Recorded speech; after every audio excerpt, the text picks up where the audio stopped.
안녕하십니까. 이병기 선교사입니다. 조종사 출신 선교사가 전하는 예수님 이야기 2024년 마지막 주일 말씀입니다. 오늘 말씀 나눌 내용의 제목은 빈 그릇을 아주 많이 준비합시다 이렇게 정했고요.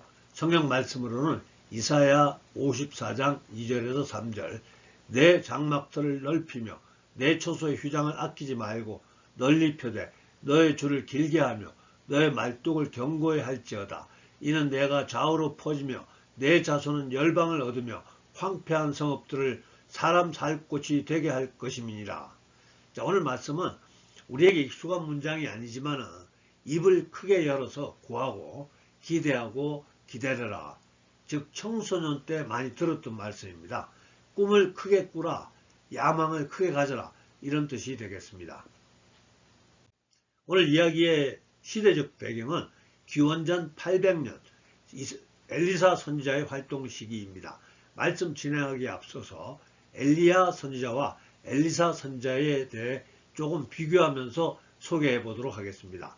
저는 엘리야와 엘리사가 이름이 비슷해서 아주 자주 헷갈립니다. 보시는 그림은 불말과 불병거타고 승천하는 엘리야를 바라보는 엘리야의 제자 엘리사입니다. 아무튼 이 두 사람은 이스라엘 분열 왕국 시대에 북이스라엘에서 활동한 대표적인 선지자들입니다.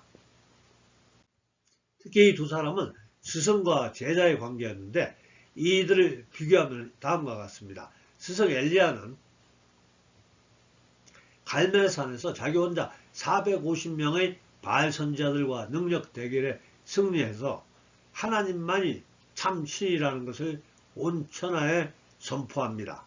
또 사무엘이 세운 선지자 학교를 계속 이어나가며 엘리사와 같은 선지자 생도들을 교육시켰습니다.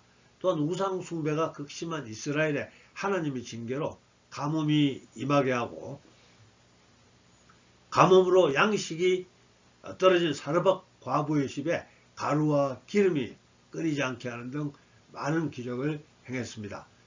이와 같이 왕성한 활동한 엘리야는 죽음을 보지 않고 죽지 않고 불말과 불병거에 이끌려 회리바람을 타고 하늘로 승천합니다. 세례 요한의 모형이 되는 인물로 평가되고 있습니다. 엘리사는 엘리야의 제자로 엘리야보다 갑절의 권능을 받았습니다. 그래서 요단강을 갈라지게 하고 또 한 선지자 생도의 미망인을 위해서 미망인이 가져온 모든 빈 그릇에 기름을 가득 채워서 가족들의 생계를 유지하도록 하고 수냄 여인의 죽은 아들 살리고 문둥병자 나만 장군을 고치는 등 수많은 기적을 행하였습니다. 엘리사 선지자는 예수님의 모형이 되는 인물로 평가되고 있습니다. 그리고 엘리야와 엘리사 시대는 성경에서 기적이 가장 많이 나타난 시대였습니다. 또한 그 시대야말로 이스라엘 역사상 가장 어두운 시대였습니다. 악독하기로 유명한 아합왕과 악녀로 유명한 그의 부인 이세벨이 통치하던 그 시대는 이스라엘 역사에서 우상이 가장 성행하던 때였습니다. 그 어두운 시대, 악한 지도자들이 통치하던 그 어려운 시기에 기적이 많이 나타났습니다. 모세 시대, 그리고 예수님과 사도 시대에도 마찬가지로 기적이 많이 나타난 시대입니다. 그런 시기들은 하나님 말씀에 가장 많이 불순종했던 시대이기도 합니다. 그렇기 때문에 사랑하는 여러분, 지금 어두운 시대라고 해서 절망하지 마시기 바랍니다. 지금 삶이 힘들고 어렵다고 해서 주저앉지 마시고요. 어두운 시대에 하나님의 역사는 더 강하게 일어나는 것 같습니다. 힘들고 어려울 때 하나님의 은혜는 더 강하게 다가옵니다. 오히려 지금이야말로 하나님의 은혜와 역사를 더 절실하게 사모해야 하는 때입니다. 오늘 본문이 기록된 당시 북이스라엘은 아람 나라의 잦은 침입으로 나라는 점점 쇠퇴해지고 백성들 살기가 힘들어졌습니다. 모두 살기 어려운 시대 선지자의 생도 중에 한 사람이 두 아들과 빚을 남긴 채 죽고 말았습니다. 과부가 된 생도의 아내는 돈을 빌렸던 사람에게 빚 독촉을 받기 시작했고요. 그러나 이 과부에게는 빚을 갚을 능력이 없었습니다. 결국 돈을 빌려준 사람은 당시 법에 따라서 빚을 갚지 못하는 과부의 두 아들을 종으로 삼기 위해서 데리고 가겠다고 합니다. 남편 이런 것도 서러운데 감당할 수 없는 빚에 두 아들을 빼앗기게 된 이 여인이 선지자 엘리사를 찾아가서 도와달라고 간청합니다. 엘리사는 그 여인에게 집안에 남아있는 것이 무엇이라도 있느냐 이렇게 물었고, 여인은 이렇게 대답합니다.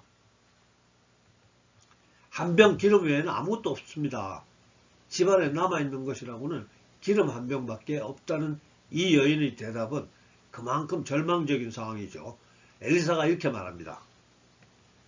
이르되 너는 밖에 나가서 모든 이웃에게 그릇을 빌리라.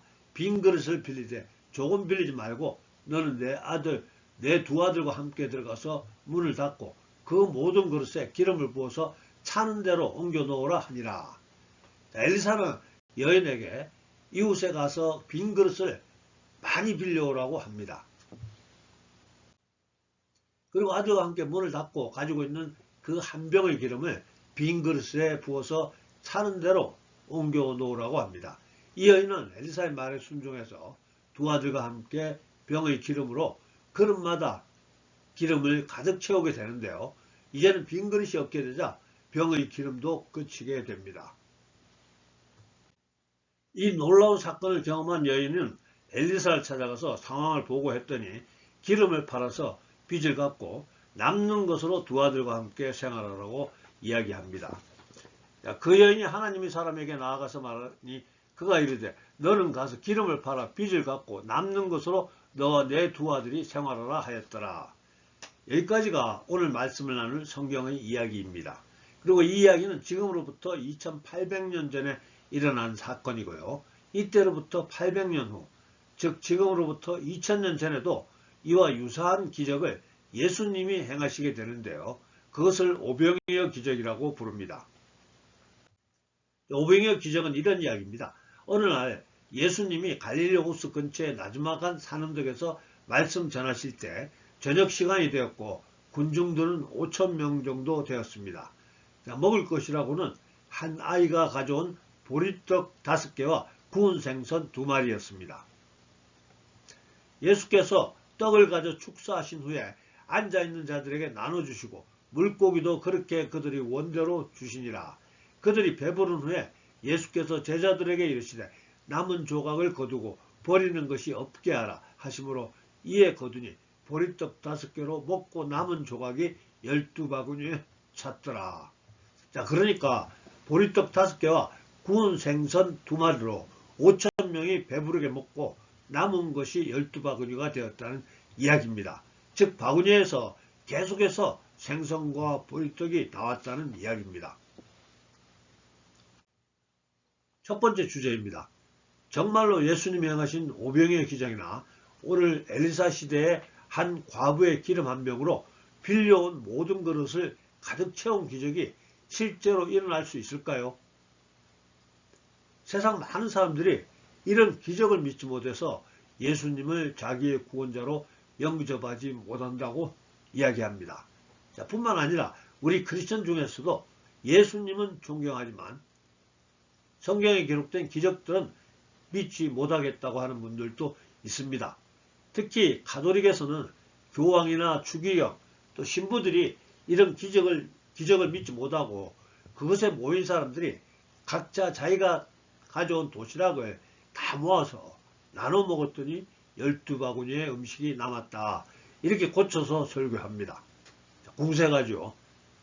그러면 제가 그분들에게 질문하고 싶습니다. 그러면은 예수님이 죽었다가 부활하신 것은 믿으십니까? 또 하나님이 아담을 흙으로 빚어 만든 것은 믿으십니까?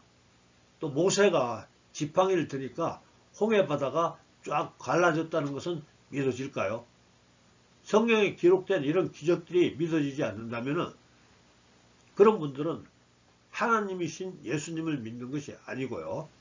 예수님을 그저 훌륭한 위인으로 존경하는 것으로 끝나는 것이 아닌가 생각이 듭니다. 그리고 그런 사상을 이신론이라고 하는데요. 이신론자였던 미국의 세 번째 대통령은 성경에서 기적과 관련되는 내용을 모두 삭제해가지고 일명 제퍼슨 성경을 만들기도 했다고 합니다. 이 책의 원본은 미국 워싱턴 스미소니언 박물관에 소장되어 있고요. 그러니까 지금 신학자들 중에서도 은사중단론, 즉 병을 고치고 귀신 쫓아내고 방언하고 예언하는 그런 은사는 사도시대 이후에는 없어졌다, 이렇게 주장하는 분들이 많이 있습니다. 자, 그런 분들은 이런 이신론의 영향을 받았다고 보면 되겠습니다. 그리고 이신론을 받아들이게 되면 성경은 도덕책으로 전락합니다. 그리고 성경의 도덕적인 면만 따르게 되면 이 세상에서는 그런 대로 착하게 살 수도 있겠지만 그 영혼은 지어 천국에 갈 수 없을 것 같습니다. 죽은 후에 아마 심판받고 지옥에 가야 할 것 아닌가 이런 생각이 듭니다. 두 번째 주제는 우리는 고난을 통해서 놀라운 하나님의 기적을 경험하게 되는 것을 알게 됩니다. 남편 죽었습니다. 가정에는 빚만 남았습니다. 그리고 두 아들은 종으로 체주에게 끌려가야 하는 상황입니다. 이것보다 더 절망적인 상황이 어디 있겠습니까? 오늘 위기에 처한 여인은 하나님의 선지자 엘리사를 찾아와서 하소연했습니다. 지금 시대로 말하면 담임 목사 찾아와서 하소연한 겁니다. 담임 목사가 그 여인을 위해서 기도했고 하나님의 응답을 받았습니다. 문제가 해결되었습니다. 사랑하는 여러분, 절박한 상황에 처하게 되면 즉시 하나님 앞에 나오시기 바랍니다. 그리고 그분 앞에서 간절히 구하고 두드리고 찾으십시오. 어려움 당할 때 감당치 못한 문제가 있다고 해서 혼자 고민하고 염려하고 포기하고 좌절에 빠지는 것이 아니라 하나님 앞에 나와서 기도하십시다. 여호와의 눈은 의인을 향하시고 그의 귀는 그들이 부르짖음에 기울이시는 도다. 하나님께서는 그의 귀를 부르짖는 사람에게 기울이신다고 하셨습니다. 제가 고난 중에 하나님께 부르짖어 응답받고 고난에서 벗어난 사례의 간증을 찾다가 흥미로운 간증 하나 발견했습니다. 정철 선생이라고 영어회화 잘 가르치는 유명한 강사인데요. 한번 들어보시죠. 아들 전도를 받아가지고 교회에 다니기 시작했지만 믿음이 생기지 않았기 때문에 자신이 직접 하나님 만나기 위해서 기도하다가 방언사를 받게 되는 간증입니다. 하루는 하나님 만나기 전에는 절대로 내가 산에서 안 내려간다 그러고 이제 아우성을 치는데 한 몇 시간을 하다 보는데 혀가 막 꼬이더라고요. 이상한 소리가 막 나와. 그래서 이건 또 뭐야 그랬더니 내가 가만히 떠들면서 들어보니까 무슨 중국말 같은 소리. 메이커는 떴어요. 어쩌고 이런 생푸 뭐 이러면서 떠들래 내가. 이게 뭐라고 그러는데 이게. 방언을 받으셨어요. 방언을 중국 방언 받았다고. 그 다음에 며칠 지나니까 뭐 일본 말을 비슷한 말을 해요. 그러더니 나중에는 족보도 모르는 말로 바뀌고 이거는 유럽 말 같은데 어느 나라 말인지 모르겠네. 그런 걸로 바뀌고 지구를 한 바퀴 돌았어요. 한 바퀴 돌고 그 다음에는 이제 내 방언으로 이제 정착이 되기 시작하더라고요. 그러면서 기도하기가 좀 편해졌지. 방언을 받으면 편한 게 기도하기가 편하잖아. 기도가 뭐 길게 몇 시간을 해도 별로 지치지 않고. 하나님은 응답하시는 살아계신 하나님이십니다. 하나님은 성경책 안에서만 활동하시는 분이 아니고요. 믿음이 생기지 않는 분은 혹시 여러분 중에 혹시 있으면 정철 선생처럼 직접 하나님을 만나기 위해서 한번 기도해 보시기를 권해드립니다. 이사야 선지자도 절망에서 방황하는 이스라엘 백성들을 향해서 이렇게 말씀합니다. 너희는 여호와를 만날 만한 때에 찾으라. 가까이 계실 때에 그를 부르라. 하나님 앞에서 부르짖어 보십시오. 그러면 하나님께서 만나 주실 것입니다. 응답해 주실 것입니다. 넘치는 축복으로 가득 채워 주실 것입니다. 성경에 보면 환난에서 부르짖어 응답받은 이야기들을 많이 하고 있습니다. 히스기야 왕은 죽을 병에 걸렸을 때 얼굴을 벽으로 향하고 눈물로 기도했더니 하나님이 그의 생명을 15년 연장해 주셨습니다. 물고기 뱃속에 들어갔던 요나가 기도를 통해서 물속이 뱃속에서 살아났습니다. 하루 3번 하나님께 기도한다고 고발당해가지고 사자굴에 떨어진 다니엘, 잘 아시죠? 사자굴 속에서 살아났습니다. 베드로의 기도를 통해서 안전뱅이 한 사람이 일어나 걷기도 하고 뛰기도 했습니다. 19세기 영국의 목회자이자 고아들의 아버지로 알려진 조지 뮬러라는 사람이 5만 번 기도응답을 자랑하고 있습니다. 자, 우리도 기도하면은 기적을 경험할 수 있을 것 같습니다. 우리도 그들처럼 하나님 찾고 기도해서 요나가 물고기 뱃속에서 나온 것처럼 사망의 어두운 곳에서 나올 수 있기를 축복합니다. 다니엘이 사자굴 속에서 나온 것처럼 환난과 공고하면서 나올 수 있기를 축복합니다. 사랑하는 여러분, 하나님께 기도하는 사람은 망할 수 없습니다. 결코 망할 수 없습니다. 세 번째는 하나님의 은혜와 말씀을 담을 그릇을 좀 많이 준비하자는 이야기입니다. 즉 위대하신 하나님이 이루어주실 보다 큰 역사를 기대하자는 이야기입니다. 오래전에 제가 어떤 가난한 목사의 부인과 대화하게 되었습니다. 그 부인은 하나님의 은혜와 돌보심에 대한 간증을 하고 있었는데요. 저는 그 간증 듣고 오히려 시험에 들 뻔했습니다. 이런 이야기입니다. 그날 학교에 가야 하는 아들이 2만 원을 꼭 가져가야 했었는데 집에 돈이 한 푼도 없어 아주 입장이 곤란했고, 마침 집에 어떤 손님이 오셨는데 그 손님이 아들에게 딱 맞게 2만 원을 용돈으로 주시더라는 이야기입니다.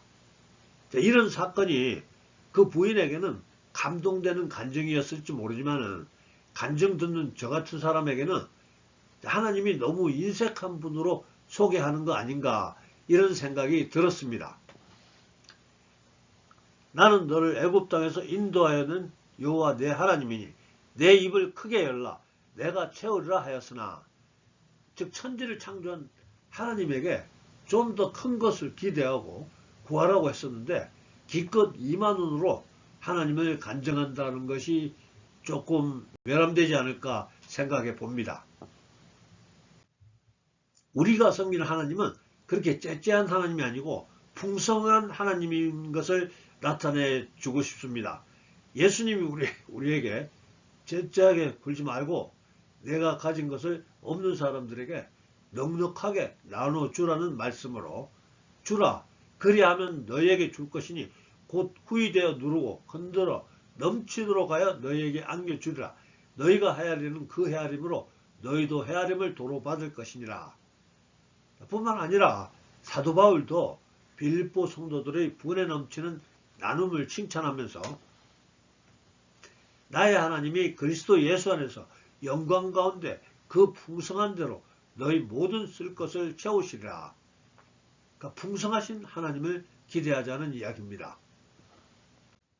미국 조지아 주립대학교 데이비드 교수는 성공에 대한 많은 연구를 했는데요.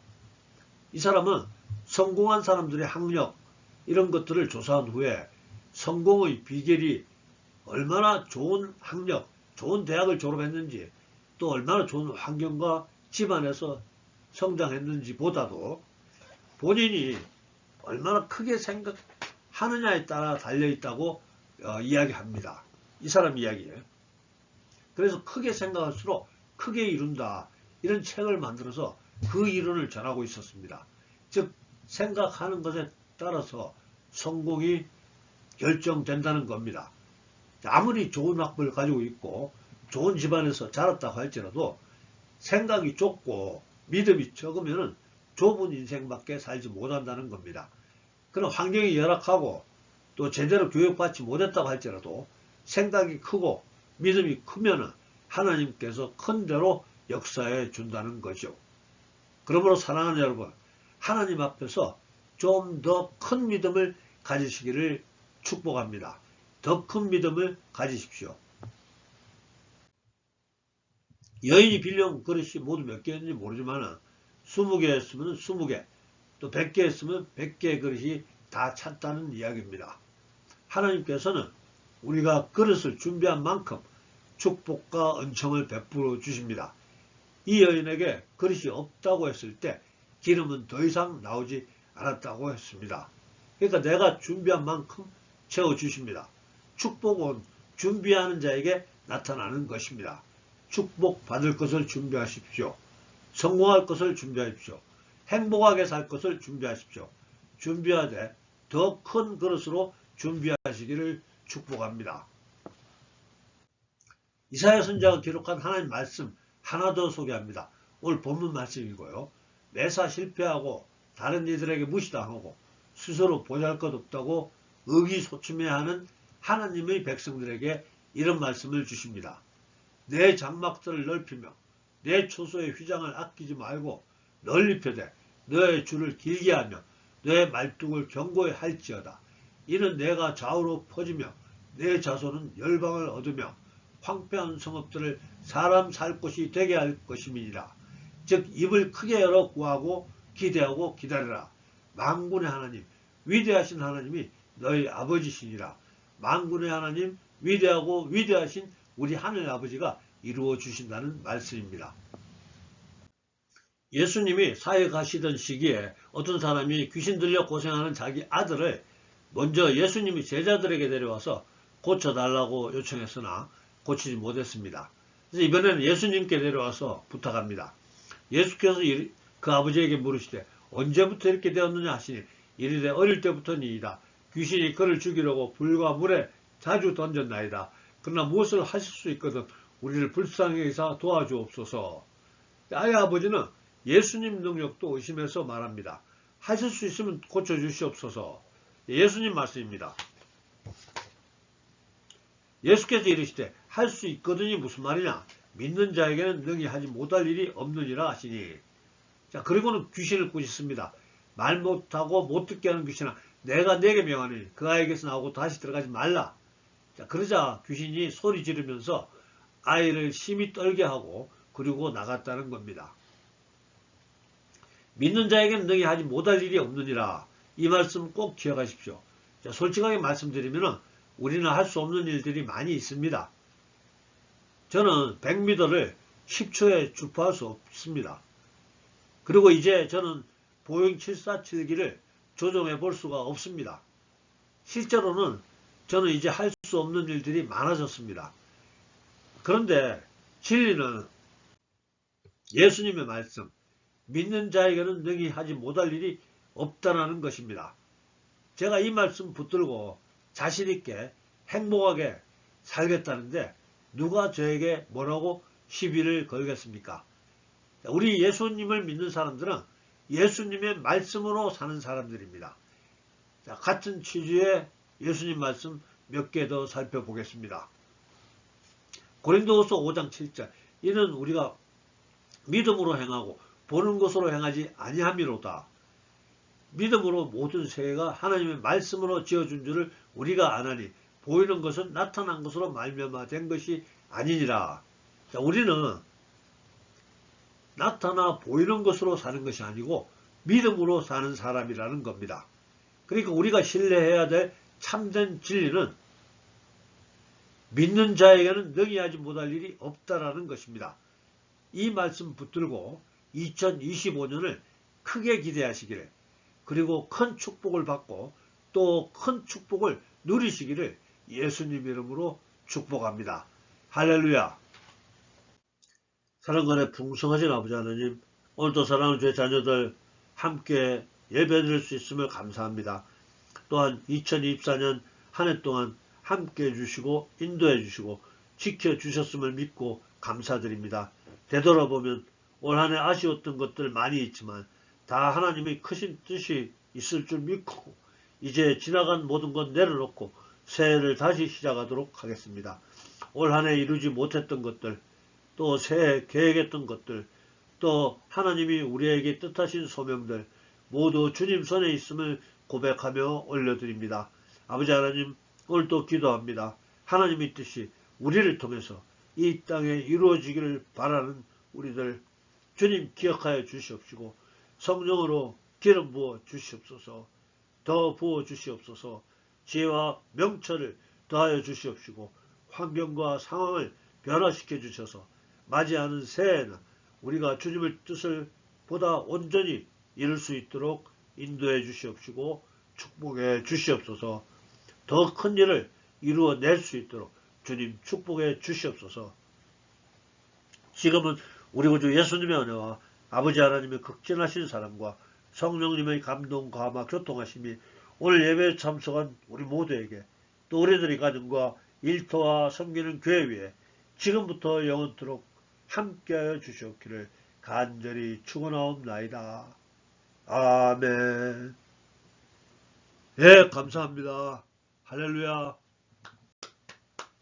다음 주에 뵙겠습니다.